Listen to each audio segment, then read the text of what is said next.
Good day, Internet. This is DTNS Live for Wednesday, February 5th, 2025. From Studio Animal House, I'm Sarah Lane. From Studio This Place in Los Angeles, I'm Tom Merritt. From unseasonably warm Salt Lake City, I'm Scott Johnson. I'm from a damp part of Southern California, and I'm the show's producer, Roger Chang. Nice. Daily Tech News Show Live is made possible by you. We don't think you're damp. We love you. Thanks to all of you, including Carmine Bailey, Vince Power, and Chris Benetto. Hey. And welcome to DTNS Live. This is the show where we discuss the tech news to help us all understand what's going on today a little bit better. I was going to ask how everyone's doing, and I care. But Tom, when you said I'm from a studio, you've never actually named your studio, have you? I know. I don't know why it took me this long to strike me. I'm like, Studio Animal House, Studio. What is this? What is it? Yeah. Well, and I've had a few, right? It was like it That's used to be true. Studio Feline, then it was Studio Redwood, and now Animal House. Studio Total Mess is what I would call it right now. It needs a little bit straightening up. Studio Books, I guess. Studio Bookcase. Studio Everything Within Reach. That would be one you might want to consider. Studio Reach. Studio Reach, I like it. I don't Like get Halo it. Reach. Yeah, it's good. Okay. Well, Scott Johnson, not to leave you out. Do you have a studio name? I don't, but I do notice that I bring the weather up a lot when I do the intro, and I don't know why I do that. I think I always think of LA and you guys having your like 78 to 80 degree weather. I know that changes, but the stereotype is that you're just in the perfect climate. And so whenever I have something weird happening here, I feel compelled to say it, and I don't know why I do that, but I do.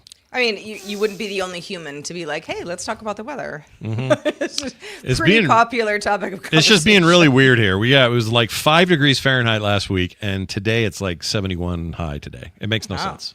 So, You know what the waitresses used to sing? Go make the weather. Is that what they said? Yeah. I thought they said your order's late, but we're hurrying How as do you fast make as we the can. weather? Go pull the stars closer. You be a little tornado. You minx type thing? Yeah, now you got it. Yeah, I like it. They also said they know what boys like. Oh, Yeah. the waitresses. That's the band. Yeah. Yeah, and they also sang the soundtrack to Square Pegs. Yeah. Jeez. Wow. The Always knowledge never base. quite right. No. Square pegs. Nice. All right. Well, we've gotten some studio conversation and weather conversation out of the way. It's Wednesday after all. So let's move on to some quick hits in the news. Back in the year 2020, a gamer called Wolfpack with a Q created a life simulation game on Roblox called Brookhaven. You can create games within Roblox. Yes, Roblox is a game, but it's kind of a thing that might someday be called the metaverse. And a life simulation allowed you a place to hang out. It has consistently been one of the top 3 titles on Roblox in concurrent users, with more than 120 million monthly active players. And a company called Voldex has now acquired Brookhaven to add to its portfolio of Roblox games, which already included NFL Universe Football and Driving Empire. After NASA canceled its Viper robotic rover mission, Pittsburgh-based space company Astrobotic is giving another company called Astrolab a ride in its Griffin moonlander. Astrolab's rover is called Flip, F-L-I-P, and will serve as a testbed for tires, wheel actuators, batteries, flight software, and such. It should launch within the next 12 months. China's Alipay reported year-over-year increase of 30% in spending by Chinese tourists overseas during the Chinese New Year. That's the outbound stuff. And a whopping 150% increase in spending by international visitors coming to China. Google launched an experimental reasoning AI model called Gemini 2.0 Flash Thinking in the Gemini app as part of a broader Gemini 2.0 rollout, including the flagship Gemini 2.0 Pro.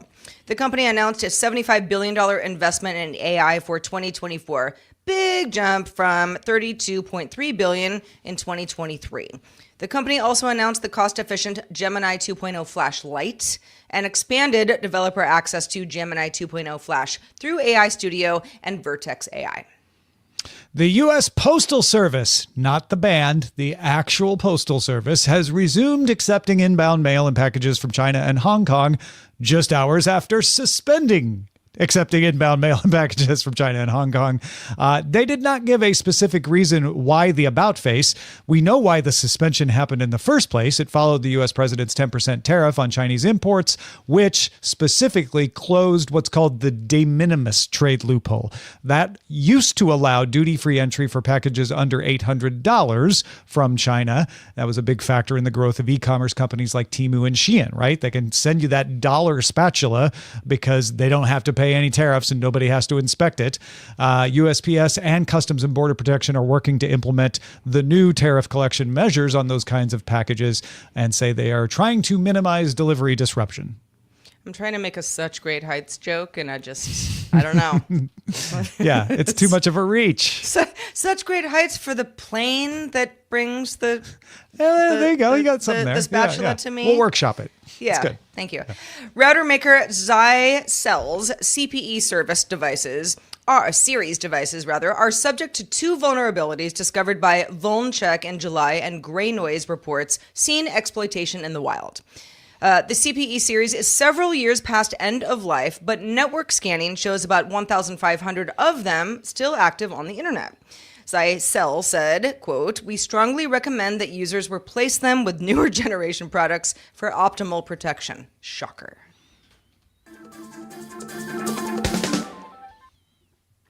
DJI, world's largest drone maker, certainly not the only one, but a big brand name, has less than a year to convince the U.S. presidential administration not to ban its products. This is something that is in flux right now. We don't know how this is going to shake out, but that's the deal at this point. Some PR timing, particularly unideal after a small DJI drone collided with a plane that was fighting the recent LA wildfires.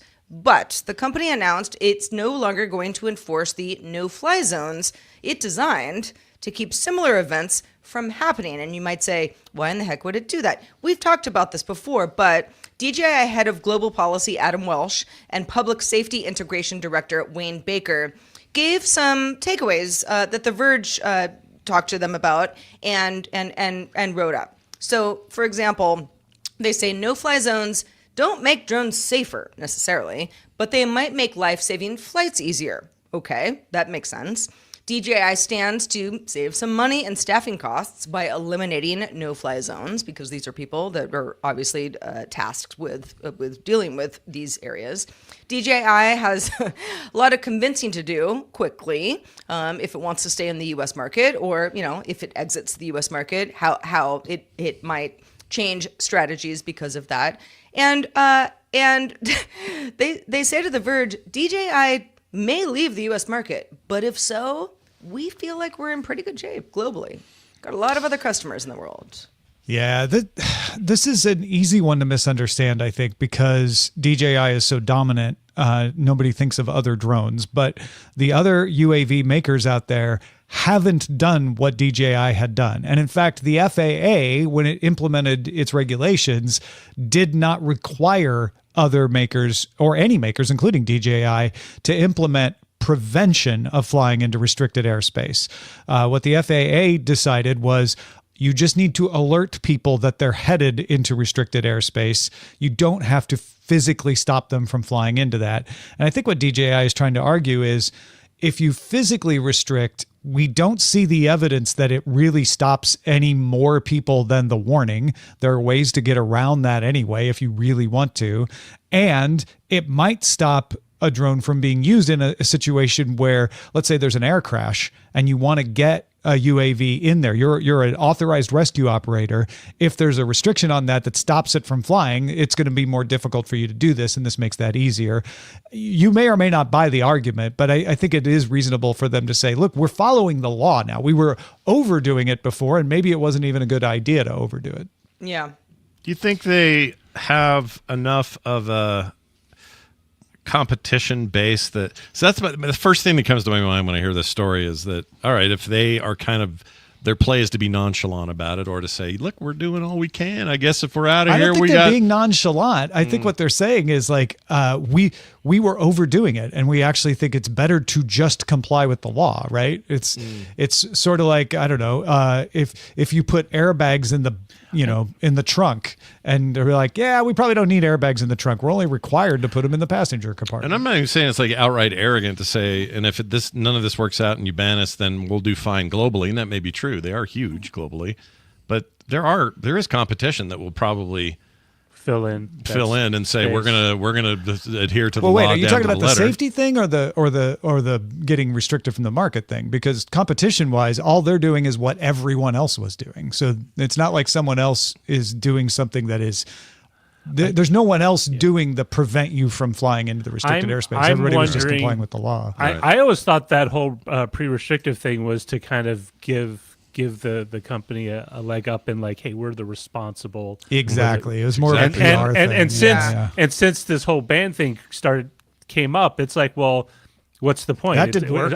It hadn't bought us the amount of social capital to avoid this. So what's the point of spending money on something that it doesn't? obviously is not doing? It could sound petulant depending on how you say it, but it doesn't have to be from a petulant place. It may be, you know what, we're not actually getting any safety benefit either. We were only getting a PR benefit, and we don't need the PR benefit, so why spend the money on it? Mm-hmm. And it's this is what happens when you mix just like technology that can be incredibly beneficial to society, and you mix it in with a conflict of other interests as well as geopolitical interests as well, and so there's this kind of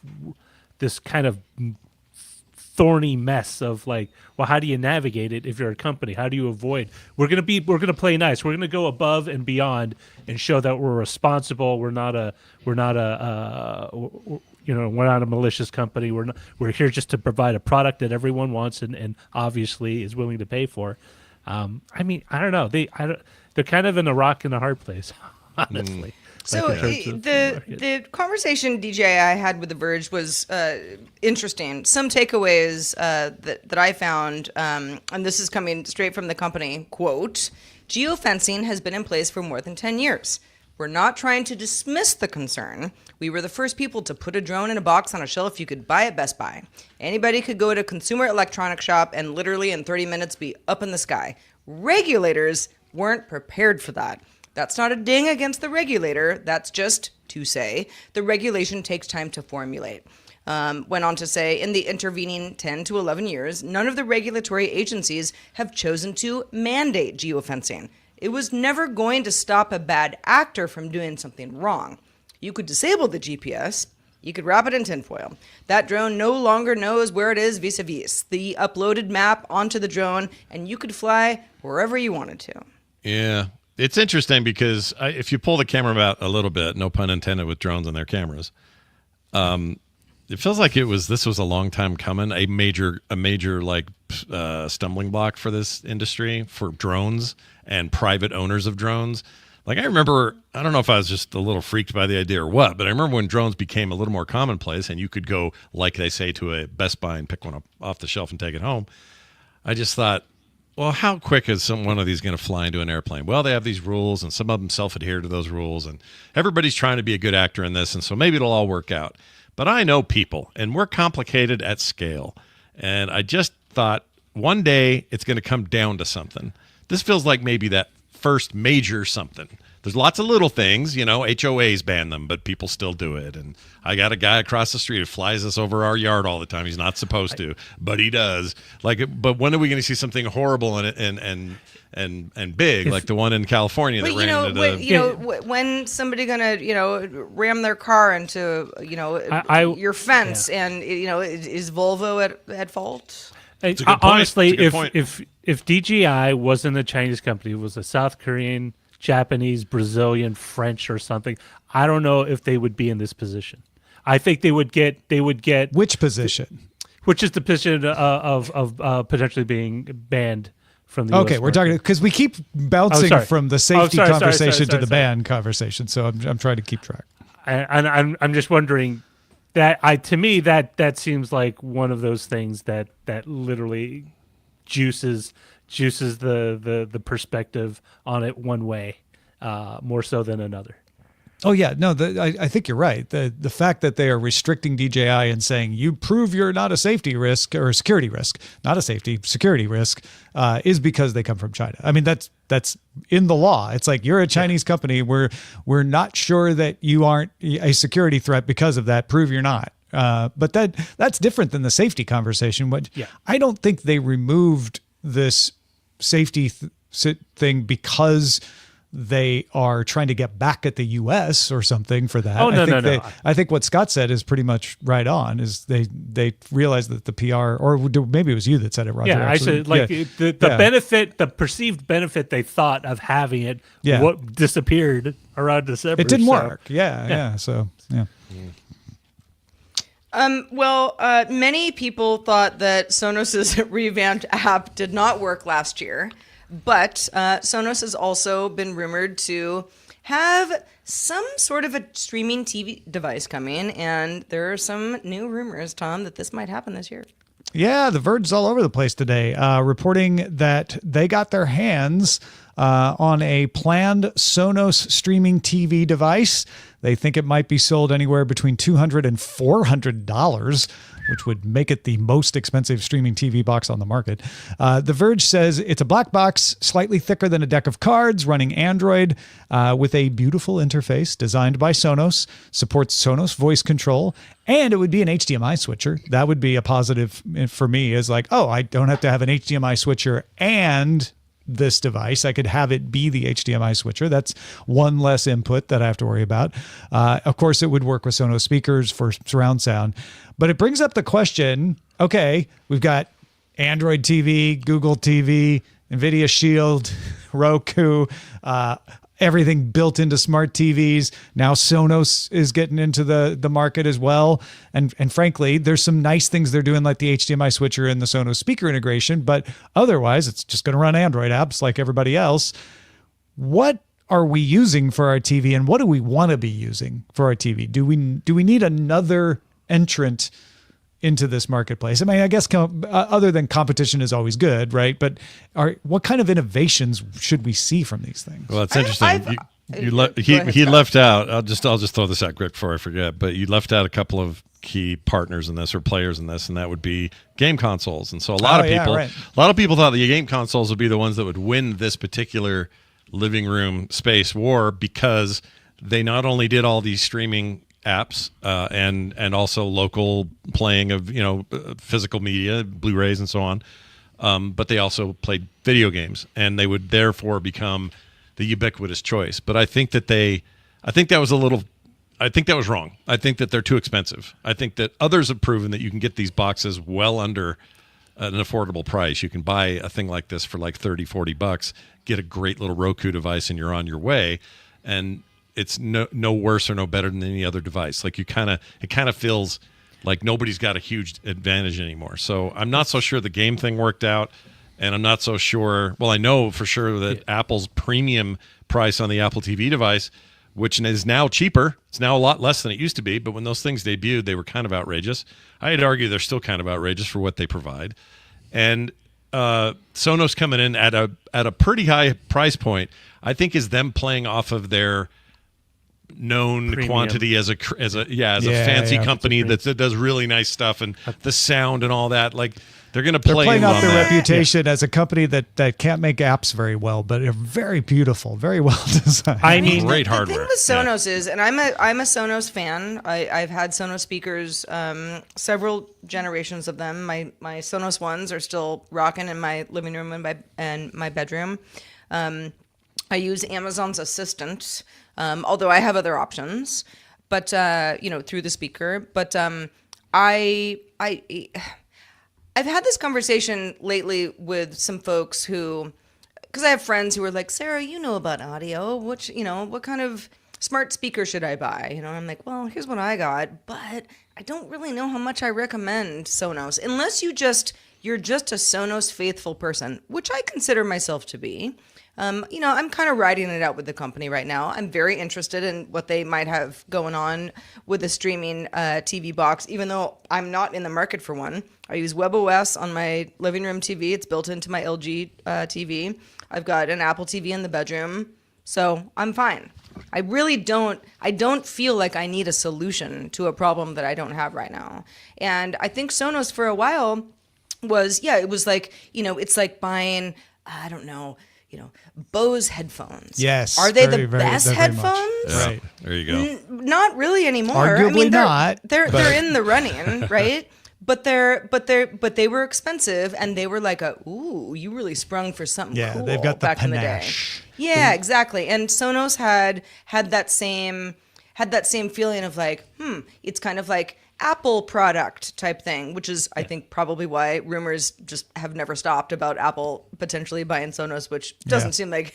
I think if Apple wanted to buy Sonos, it would have already. They would have done it. Yeah. Yeah, but yeah, I think I'm into this. I'm into it. I don't think $400 is the right way to price this, but also maybe there's something we don't know about this offering. And again, it's still a rumor. I mean, honestly, $200 would have to be the price point for it to make a dent, I think, in the market. Outside of specialty vendors that do mini PCs that do home theater stuff, or a game console. And one of the big problems with game consoles is they don't integrate well with a lot of home theater setups, right? You don't have the one remote that controls everything. If Sonos can do that and then have all the pass-throughs for the various Dolby technologies, all the pass-throughs for the various HDCP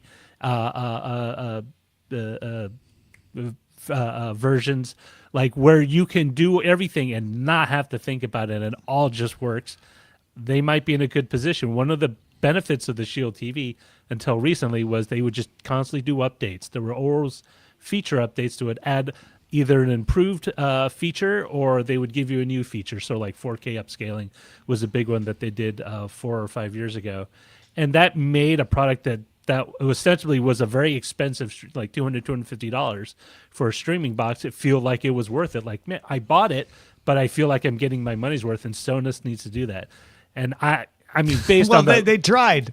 Yeah, well, that's the thing. Like, I don't know. It didn't I don't go know. so well most recently. That was one of Sonos's big advantages in the earliest days was like, ooh, it's so easy, Yeah. Eventually, other things got easier than Sonos, and Sonos didn't keep up, and then they made that app, and the app was just not successful for 1,000 different reasons. This might be, or you're onto something, Roger. This might be a way for Sonos to restake its reputation if this works really well. If people go, wow, I plugged it in and plugged everything into the HDMI ports and it just communicates perfectly, and HDMI KEC works great, and HDMI ARC is perfect, and I just have the one remote. Like it's a tall ask. That would be a new one for Sonos installations in general, because I know. Much as I love my hardware, have I had a time. I control my setting up sound my bar, hardware. which is wired to my subwoofer and my TV through the ARC on my Shield with one remote. I turn on. Yeah, you can do that with any everything that's on. HDMI ARC thing. So that's like table stakes. It's got to have that. I mean, but it needs to do it in a way where it just feels like, oh, this is the way it's always been. Like, I don't have to think about it. Yeah. And some of it's out of its control. I mean, I often have HDMI ARC fail, and then I have to like reboot something to get it to recommunicate, but it's a protocol issue. It's not any particular piece of hardware in the chain that's the problem usually. So they're going to run into that where they don't have any control over that sort of thing. Do you think they're the kind of company that knows what their base customers, and they're going to buy their stuff and it's enough? You know what I'm saying? Like, these features we're talking about. Customers have changed. Yeah. I think the folks that had a little bit more disposable income and wanted to be like, I'm going to do Sonos in my house, where everyone goes, oh, cool. Yeah. You must really care about audio. I think they know that people have a lot of other options now. You have a lot of high-end options, even if you have disposable income. You have non-Sonos options that you didn't have when the company first started. One of the Achilles heels that I found was Sonos when I was actually looking at them for like things like a sound bar to replace my home theater setup. Is that you really had to buy into the ecosystem. You couldn't mix and match. Like I want a Sonos sound bar, but I already have a $400 subwoofer. Is there any way I can integrate it into the Sonos sound bar? And at the time, I was like, no. And so it was. I mean, you could go through a receiver, I guess, but that. But then now you that have just another complicates big things. box. You're doing this workaround, and it's like, well, I wanted to simplify things, and now it's just cruffed it up with more gear. The other problem here is, again, this is more than a rumor. The Verge actually got a look at the thing, but it's not finalized. But from what they're saying, this isn't that impressive. It might look really good. And it's cool that it's got an HDMI switcher in it, but you compare this to like LG's breakout box with an LG TV, where you can actually have all of your stuff in a closet and it's wirelessly sending audio and video to your television and your surround sound system. That's way more impressive. I don't see any mention of this doing anything like that, in which case, if we're talking about high-end customers, they're going to want to do something like that. And we saw variations on that at CES as well. So it already sounds like it's not ahead of the game either. Yeah. I mean, maybe a partnership with some big TV.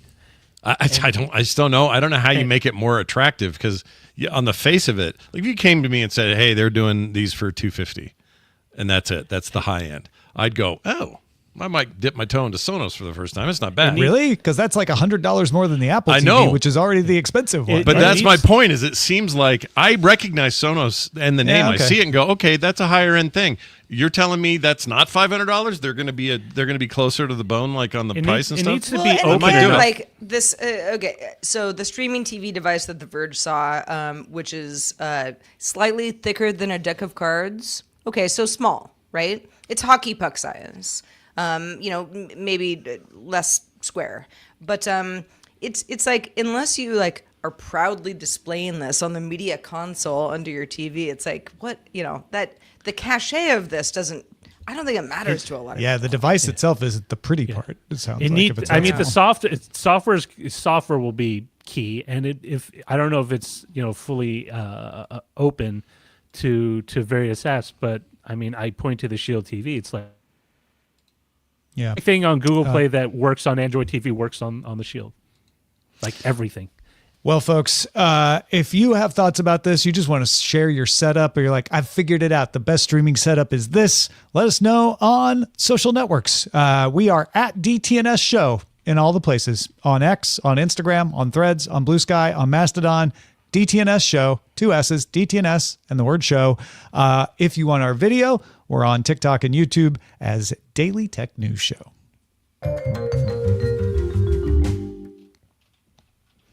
All right, Scott Johnson, you are our video game expert, so this is a great story for you today. Fans can now dig through decades worth of video gaming material. How is that possible? Well, this is pretty awesome, actually, and I've been messing with this, and I was really happy when Roger came to me and said, hey, what are we thinking about this week? And this really popped into my head because I'm just stoked about it in general. But basically, here's the gist of it. The Video Game History Foundation made its archive available for early access free of charge to whoever. The archive includes over 1,500 issues of scanned game magazines. So for those out there wondering what I mean, I'm talking like old PC Gamers, old Next Generation Magazine, EGM, all the good stuff. And they also have a bunch of dev documents, promotional materials, and other related content. Kind of spans decades of game industry time. And the foundation notes that much of the content has never been made public before, and that's true. What little has, or what parts have been a little bit scattershot. There are some websites dedicated to archiving some of this information. The magazine scans, for example, archive.org has fairly decent repositories, but it's not complete, often disconnected, and not really under one roof the way that this is. And I was just so thrilled because I love this stuff. It made me go dig out some of my old gaming magazines. If you're just listening, you can't see this, but I have a Next Generation magazine in my hand right now. I've been going through it and looking at the digital version to kind of look for connections and stuff on issues I didn't have. So I'm already kind of a nerd about it, but I think it's important to note some of the value from it. So you might say, well, Scott, what's the big deal? You got a Game Pro from 1994 that's just raving about the latest NFL or, Madden 94 game on the Genesis. What's the big deal? The big deal is that those magazines are full of being a sort of a snapshot of the day. And sometimes that snapshot includes stuff that you've never heard about. Like, for example, I've been going through some old issues and finding that there's all this talk in the late 90s, early 2000s about a company. I won't get into all the details just so it just takes less to explain this, but it was about a company that was supposed to fundamentally change the way games worked. And it was supposed to displace the console makers and have less of a platform-dependent industry going forward and this sort of thing. And then, poof, nothing. All these stories stopped, all the pieces stopped, and I thought, where's this missing link? And so a combination of these archives and current day available data on the internet, Wikipedia, other places, other sources, I was able to find out who this was and why they fell apart and who lost the money and who bought them out and why they quit working in the games business and didn't lease their tools out. Like, to me, this stuff is fascinating because it isn't just, hey, this is what was cool in 1995. It's, here's what we did then, here's what happened in the intervening years, and this is why we do what we do today. And the threads are fantastic. It's so much fun to sort of learn that if you didn't know it at the time. And I paid a lot of attention back then, and I pay a lot of attention now, but there have been a lot of loose ends that I really didn't understand. I should also say the majority of this is aimed at retro, type stuff. Like I say, older magazines, older documentation, that sort of stuff. But the VGHF also contributed scans of material from physical libraries in California using custom OCR methods to read low contrast older magazine pages. The library, it's really important to note, does not host games. There are no hosted ROMs, CD rips, ISOs, any of that stuff. That is not part of this and probably won't be for the foreseeable future. However, this is a big step in the direction of preservation around the games that we want preserved. So the games themselves, they're finding ways to be preserved, both legally and not. And that will grow and be more and more legal and more legitimate. But I also think it's important that around that, the growth of preserving other aspects of the industry happen. That's everything from the histories of studios, how things started, how it went, who did what and where they went. That's just as important as do we have a good backup copy of Zelda 2. And I love it. I absolutely love that they're doing this. It's interesting you say that because people may not remember, who aren't old enough, might not remember the 80s, because there was EGM and a bunch of other game magazines that came out at the time. And one of the big villains in the 80s was Nintendo, because they had a very restrictive license policy on the number of cartridges for games that a publisher could produce. You were allotted X amount of cartridges, and that was it. And there was a lot of lawsuits. There was Tengen, the whole thing with them, and making games that were outside of the purview of Nintendo, but worked on the NES. And then there was the Game Genie, the back and forth about using a Game Genie, essentially cheat codes for whatever game you wanted. You plugged it into the cartridge and you plugged that into the NES. But there were countless articles, at least for 3 to 4 years, I remember the late 80s, kind of just portraying Nintendo as big jerks.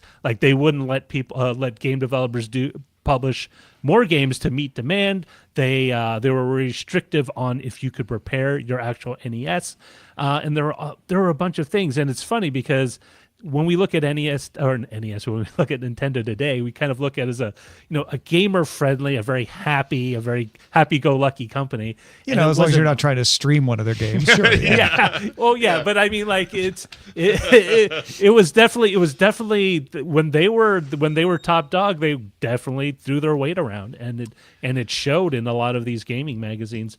And that's a good history to have. It also explains a lot about, Tom says that, but he's right. I mean, they're still weird in so many ways, and they're still restrictive in so many ways, yet they still retain this weird Nintendo thing that only they do and they only get away with.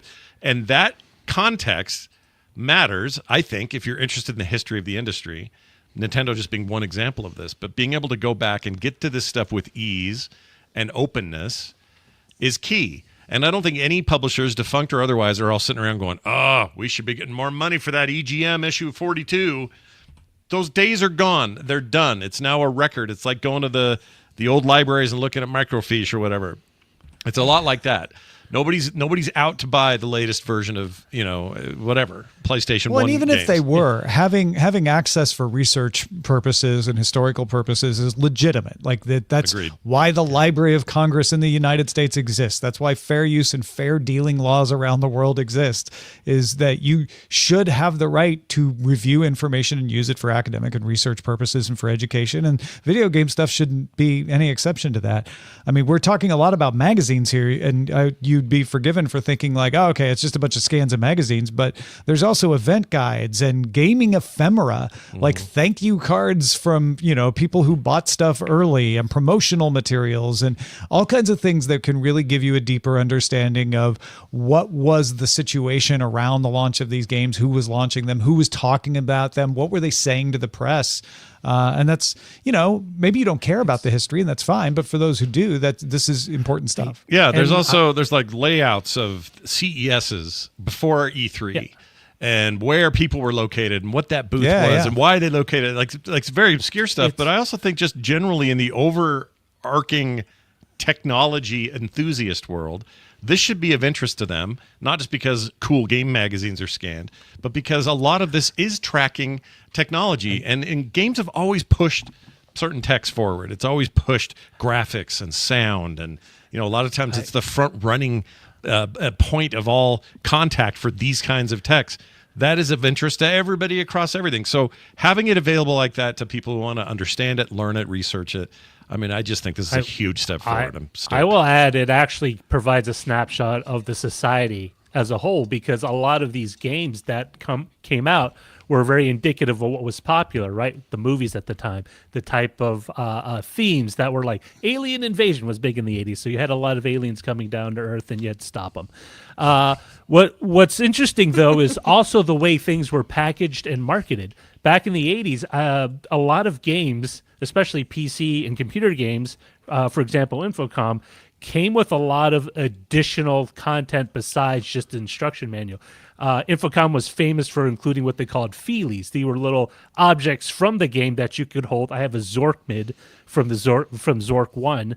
And the idea was, because the graphics weren't as amazing as they would like to be, they wanted to kind of expand the verisimilitude of your experience. They would give you, for example, if you bought like the old Might and Magic game, they came with a map of the game world, and you would fold it out and it looked kind of like oldie, and they kind of like made it look like it was of that universe. They wanted you to bond with the experience that much more. Exactly, because the graphics weren't at the level that they are today, and so you had to really imagine when I'm shooting these square blocks that are missiles on the screen, they're in fact aliens. And so the aliens are, if you look at the old 2600 game cartridge artwork, very fantastical, very well done. Yeah. And really like, that's what I'm shooting at. It's not just a little square white and blue block going around the screen. And if it wasn't clear to people, you can go look at this stuff right now. archive.gamehistory.org/explore. We'll have the link in the show notes as well. But it's not something you need special access or a login or anything. You just have to click a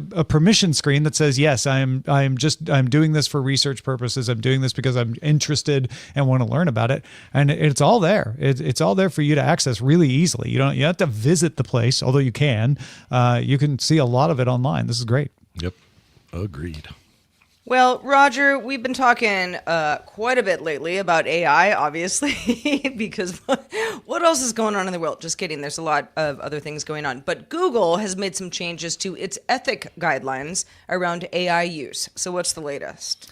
So Bloomberg first noticed that Tuesday, Google updated its ethical guidelines for the use of AI, specifically removing a section of its AI principles page called Applications We Will Not Pursue. This included references to weapons and surveillance.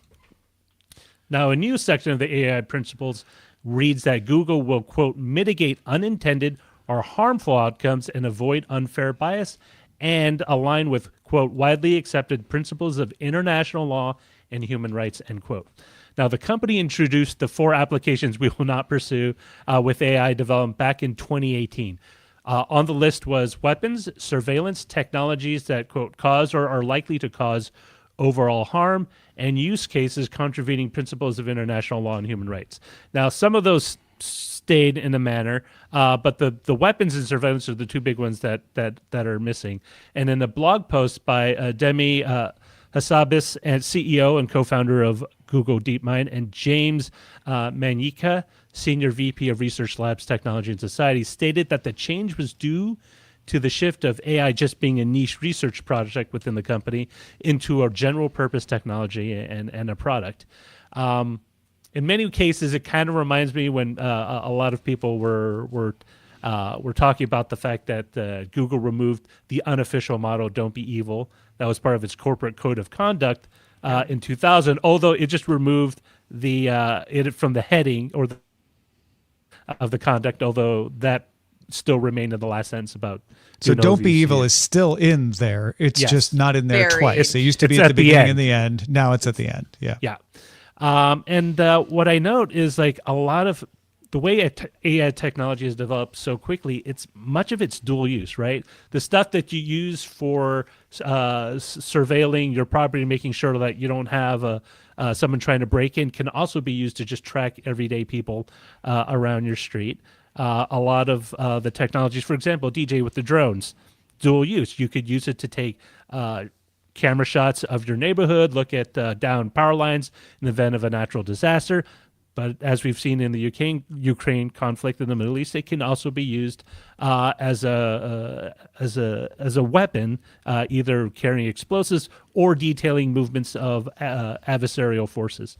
And so I think there's so much bleeding over those lines. I think it makes it a little more difficult to kind of say, okay, we can't do this, because then it blocks you from doing a bunch of other things with the technology as well. Also, military spending really goosed up in 2024, mostly because of the conflict in Ukraine. So, I mean, it's a lot of money, and you don't want to leave that on the table. And if someone wants to use our technology to say, not necessarily like say, put it into the guidance system of a missile, but hey, I need to distill all this information from all these intelligence sources just to get a better understanding of where the enemy might be coming from and how we fortify our defenses in situations like that. And also, competitors aren't that shy about pitching their products or AI technology for those purposes as well. Yeah, I know the weapons and surveillance part of this got a lot of attention of people being like, great, now Google doesn't care about making weapons anymore. That, you know, and I think what you're laying out right now, Roger, is a good way to look at it. Google is saying, listen, we're in the business of making money. Not saying that we're providing, gun technology to anyone, whether it be a civilian or some state-backed thing. But we're also not going to say never. We're changing. We're changing the landscape a bit. I think there's also, I think it's impossible for them to ignore this idea, and I think this is reasonable. When you think about AI 20 years ago, you just thought, what do they mean? Heat-seeking missiles or whatever? And that's simple as that in your head. Now we're talking about technologies that could easily be implemented into something as simple and as non-violent as the new Jeeps that they're going to commission for the Army, and they send over to wherever they're at. Let's say there's some base in Afghanistan where these Jeeps are going to be. The tires are tuned using AI to best know when to torque for the right grip for the sand they're in. That's just a tiny example. Nothing to do with a weapon, nothing to do with shooting anybody, nothing to do with blowing anybody up. Simply getting better traction in those trucks, as an example. That's a real, like, rubber meets the road concept for use with AI. Rubber meets the sand. Yeah, rubber meets the sand. So I think Google having to adjust this and allow for this kind of granularity, again with sand, but this kind of granularity of concepts, I don't think is that crazy. Like, as much, I'm very skeptical of a lot of what Google does, but I feel like this is sensible. Otherwise, you're just saying no AI for Army. Well, what does that mean? Yeah, yes, and I like a good and. Yeah, I'm with you that a lot of people jump to the conclusion, as Sarah was pointing out, that they took weapons out of the principles. That means they're making weapons, and that's definitely not what it means. However, what I'm comfortable with is Google saying, look, our previous policy was made when no one was using AI, and we just wanted to be clear, like, we're not trying to create something that's going to kill people. On the other hand, now you're saying our policy would technically prohibit us from letting a tank use Gemini for navigation because the tank is a weapon. And you may reasonably say, well, I don't want them to use Gemini. I don't want them to use anything in tanks like that. But I don't think that's going to happen. So what they're modifying is to say, we are not going to do harmful things with our AI. And I think that's better because the other downside to the earlier policy was like, well, it's a weapon, or like, well, you didn't say we couldn't do this. You listed these 4 things. What about things out? So it's better to have a broader policy that says we're not going to do harm. That said, they said we'll mitigate unintended or harmful outcomes, not try to prevent them. Some harmful outcomes may happen. We'll do our best to mitigate them. That's not very strong. And also avoid unfair bias. But fair bias is fair game. Yeah, the wording here does leave me a little bit questioning what went into this. It is definitely a way for them to have their cake and eat their data and process have their cake too. And also have eaten the cake, but the cake is still sitting in front of them even though they ate the cake, which is what that metaphor means, and it's really hard to explain. The cake's a lie, so I don't know. Yeah, seriously. I think it does speak to a bigger issue. Like, I don't want to say it's a naive assumption, but like when you're a small kind of startup, you have a lot of altruistic ideas of how your technology is going to improve humankind's existence, how daily life, the drudgery will be taken away, and you can focus only on the stuff that really matters. But as we all find out, when a business gets big enough, you start having a lot of other considerations, and you the things that you started off believing in become a little less believable with time. Well, also, we are spending a lot of time on this, as is everybody else, but how much does this page matter? Yeah. Right? Like, what's really going to matter is if you take them to court and say you violated this law. I don't know that you really could get a case against them for having their ethics statement not be properly applied. Google's going to do what Google's going to do. Like with the DJI story and the geofencing, I think that was just a way to kind of build community goodwill. Like, listen, we know you've seen Terminator 1, you've seen Terminator 2, maybe not 3 or 4 because they weren't that good. But you have this idea that technology, AI, is going to be this inherently negative thing, and we're telling you we're developing it with. We're not trying to make that. We're trying to make something beneficial. Exactly, it's. It is. When you're dealing with things that have such a huge impact on society, you at least kind of want to make sure you meet the neighbors and let them know that you're not jerks and stuff. I agree with that. Neighbors need to know that they're not a jerk. Like every time, some neighbors are like, "I'm a jerk," but yeah, in general, thankfully I think they moved. we all we all would prefer to not have the jerk neighbor. But my ethics sheet that I have outside my window clearly state that while I'm a jerk, I won't be this kind of jerk. Yeah. Fair enough. Oh man, I had a jerk neighbor situation the other day, but we won't get into that. No. What we will get into is our mailbag. Robert in London wrote in with some context on using AI in job applications. Remember, we talked about NVIDIA and Anthropic saying you can't use AI during the application process, even though we're companies that deal in AI. Yeah, be a human, man. Yeah. Robert wrote, I've been contracting as a software developer now for more than 14 years, and I have known people who go through 12-week intensive training courses provided by some less than scrupulous agencies.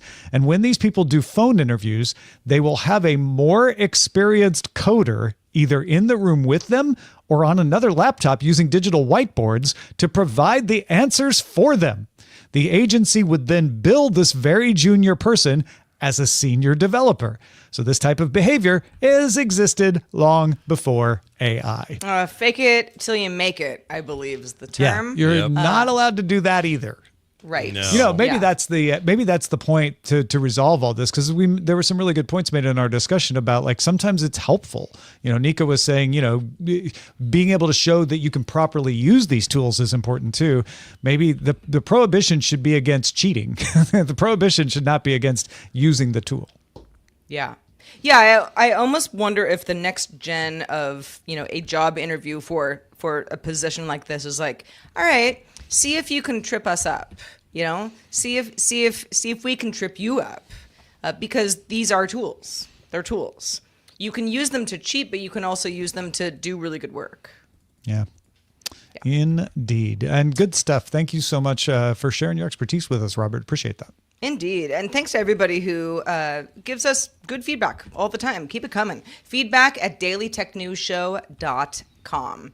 Little kind of breaking news. Well, it's breaking news about something that might be breaking later, but Amazon announced an event on February 26th happening in New York City where, according to sources, this may be the preview for that new assistant, ALXEA, generative AI revamp, which has been talked about, but we have not seen yet. Yeah.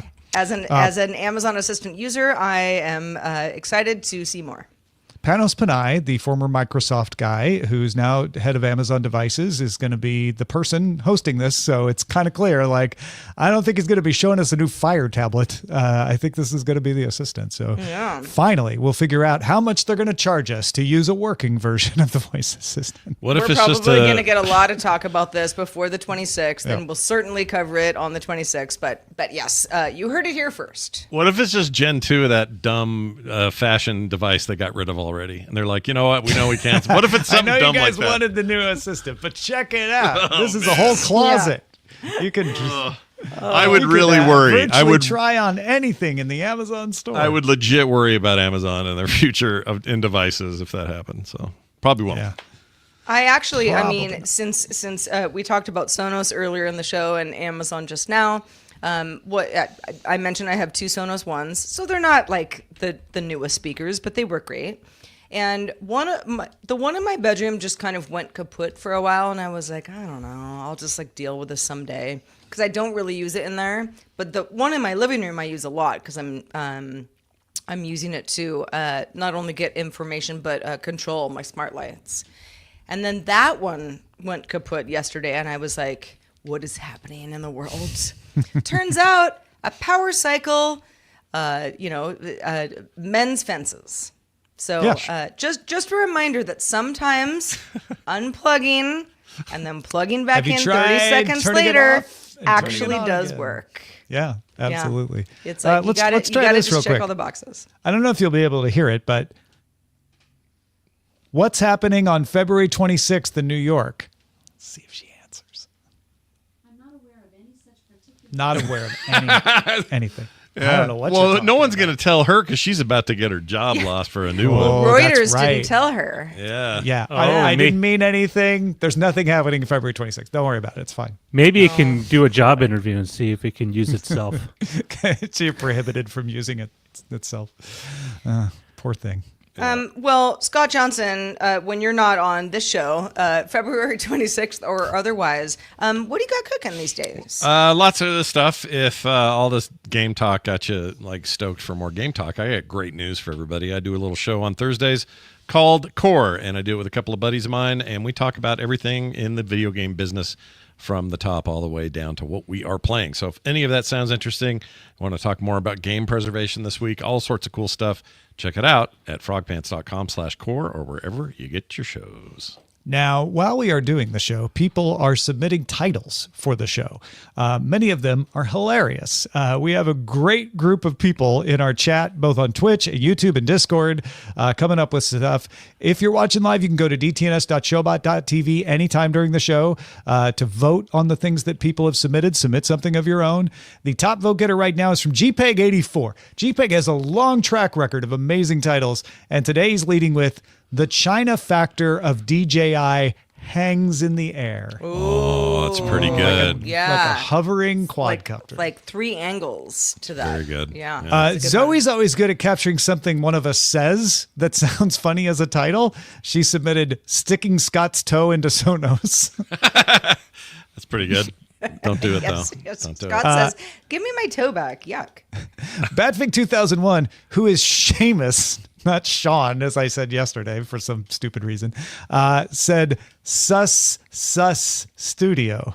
I like it. Oh, very Phil Collins of you. Yeah. Yeah, I like it. I like it. Yeah. That's very good. We also have The Living Room Space War from Zoe Brings Bacon. Kind of combines two things. Wicked Kitten 13 with All's Fair Bias in AI and War. Nice. Because, fair bias versus the unfair bias. Sure. GPEG also has Gaming Has a Big History. And Stealth Dave, prove you're secure. You can't. I see what he did there. He and I know. Sarah, what did we end up picking? Well, we ended up going with Saving Game History, which was from GPEG 84 with a little pixie dust from Roger. Oh, very nice. Yeah. Thank you to the folks on LinkedIn watching us, both of you. Thanks to all the folks on YouTube. Laminar Rainbow back with a super sticker supporting the show. Thank you, Laminar Rainbow. Yeah, let's put you up on the screen again there. Hey, Laminar Rainbow. Also, folks on Twitch supporting us as well. We've got Nainu resubscribing at Tier 1 for the 36th month. Thank you, Nainu. RCBR Goose resubscribing for the 25th month on Prime. Free Rangers subscribing with Prime for the first time. Welcome, Free Rangers.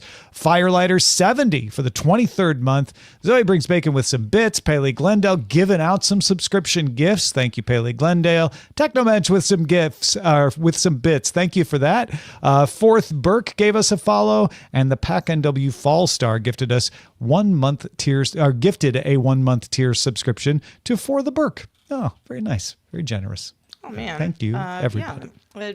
Everyone's been so active with giving us accolades in the many forms that you have an opportunity to do so. So thank you so much for that. Big hugs from all of us. Scott Johnson, what are you going to eat for dinner tonight? Oh. I've been waiting all show to ask you that. Okay, so After I put cottage cheese, it was and We had a fermentation pre-show in your head. conversation about cottage cheese that may have stopped Scott from ever eating dinner. We'll see. well, we have this like wood oak oven pizza place that I went to last night with Kim on a little date, and then we had a whole bunch left, and I thought, you know what, I'll have that for tomorrow night. We got kids over, so I'm like, that'll be my little thing. And then I got hungry this afternoon and ate it for lunch, so I don't know what I'm doing. Oh no! Do you have Oh, Girl no. Scout cookies in your life these days? Not yet, but we ordered some from actually okay, a listener who lives out here, and we're doing his daughter's cookies again, but we haven't gotten them yet. We Plus, got that's ours just- from my nieces, and that's really all we eat now. Yeah, that's all you're gonna eat from now on. Where my So that's kids will exactly the reason that I don't. I have not a niece, but a second cousin of mine. Yeah. Who's a Girl Scout, and they also allow you to get a magazine subscription, or something Magazine besides subscription. cookies. Wow. Yeah. And so, a friend of mine who was over the other day is like, "Why do you have 12 travel and leisure magazines on your coffee table?" And I was like, "Girl Scouts." Girl Scout magazine. Because They- if I get Thin Mints, then that's all I'm eating yeah. for the foreseeable future. They and should I make have it an to stop. option for you to buy cookies for those who can handle having them in your house. I don't know who that have. is. Those I cookies don't are going to have be around the forever. stamina. I can't do it. My girls are going to be doing a little storefront in front of my house this weekend. Hopefully, That's we'll get cute. enough foot traffic. Ah, it's cute. I like that little really stand. Are you Yeah, I going to love post that. pictures? Because that sounds adorable.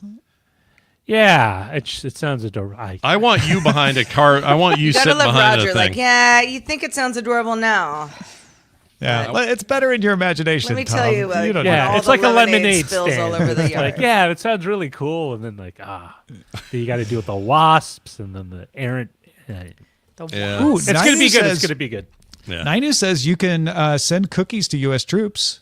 So Yeah, maybe we're we can going to buy- be doing that. We're going to be that's doing it cool. to. Yeah, we're that's going to be cool. doing first responders for the ones that were working out here in the LA fires. Oh, that's great. I love that. So they could do a people who want to buy some of these first responders Girl Scout cookies can do it online.